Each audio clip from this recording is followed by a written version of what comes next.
A few weeks ago, I was getting to know this guy because I was interested in him. A few days had gone by, but I could tell that the vibe began to shift. I'd asked him what had happened between us, and he said, "I can't date you because you're too feminist." I was immediately taken aback by this, wondering what he had meant by too feminist. Was it because I play rugby and enjoy going to the gym, or because I want to be a doctor? What could it be? When I told my friends that I wanted to give a TED Talk about feminism, they told me my idea was too broad.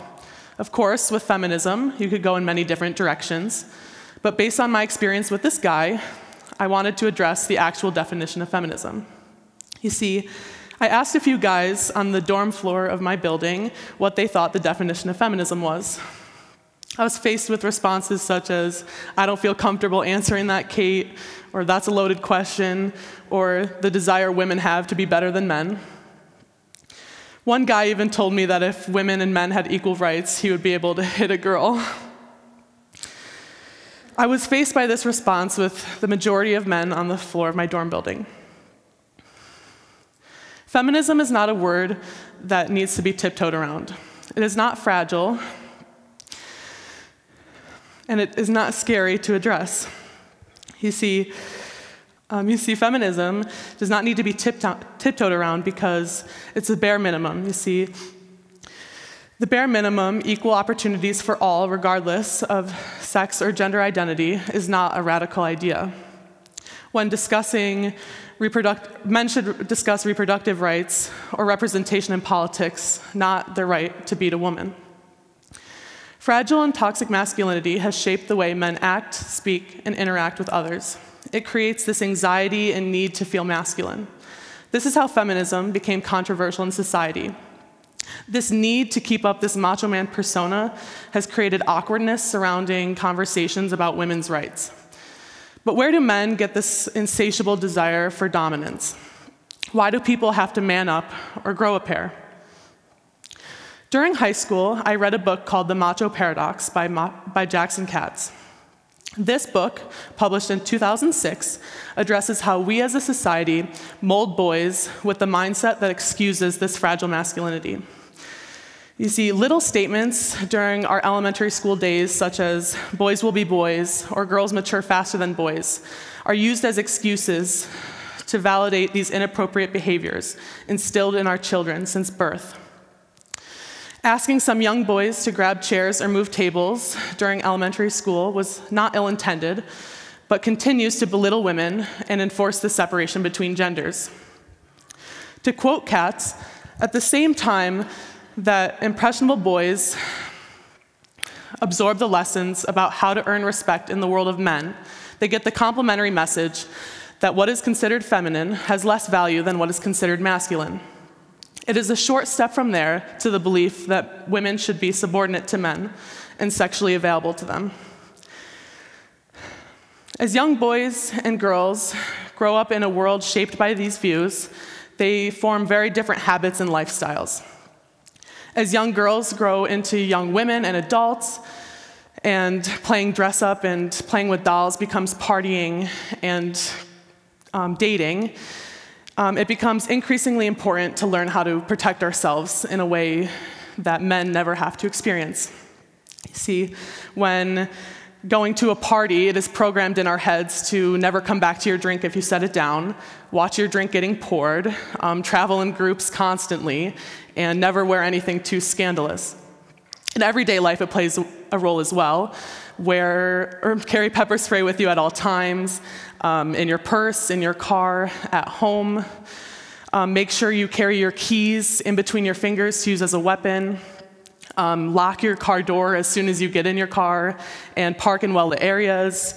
And make sure you go on a date in a public place. I mean, the list is endless. We grow up with this target on our backs in a way that men will never have to experience. When I was a little girl, I wanted to be a professional soccer player. Me and my friends, we grew up watching the US women's national team for the majority of our childhood. That was where I was exposed to the gender wage gap for the first time. It was broadcasted across America that the female professional athletic facilities were not comparable to those of their male counterparts. It was broadcasted that the women's team made significantly less than the men's team, even though their continued success proved that they deserved to be paid equally. It was disheartening and honestly discouraging to see that the opportunities that boys had would catapult them further in life just because of their gender.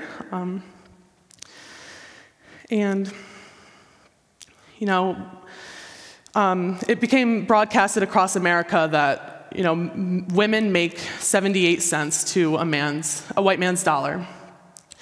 This is only one example of how women and men are still not equal.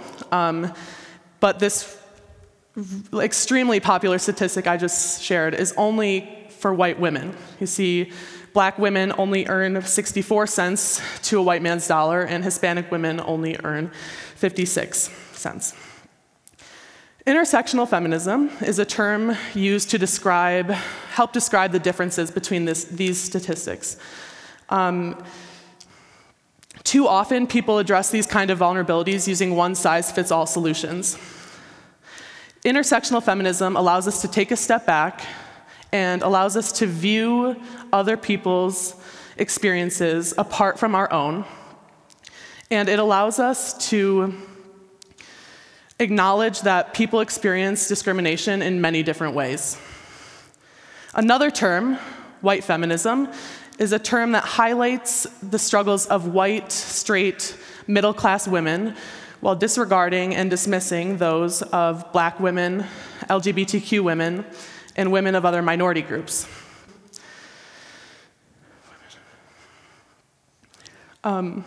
As I am a white, straight, middle-class woman, it is crucial for me to acknowledge my privilege and recognize that I do not face as many challenges that other women do. It is crucial that I acknowledge my privilege because I need to listen to and support women who have faced different discrimination.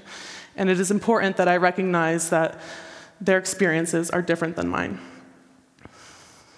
When I found out I was giving this TED Talk today, I've been extremely nervous, to say the least. I have been anxious and filled with anxiety about how people will perceive me because I'm addressing feminism. Due to current societal norms, there's a very real possibility that I could be seen as weak or as a joke because I wanted to talk about feminism. This is a problem, and it deserves to be taken seriously. This is a problem that needs to be addressed. I should not be worried about how I'm going to be perceived because men don't believe feminism is real. Start with the way you speak to your spouse, your children, your family, and friends. Recognize that if it isn't intersectional, it isn't feminism. Start with checking how your privilege could have impacted your experiences and how people may have had different experiences than you and how their experiences could be just as true as your own. Make the change. Thank you.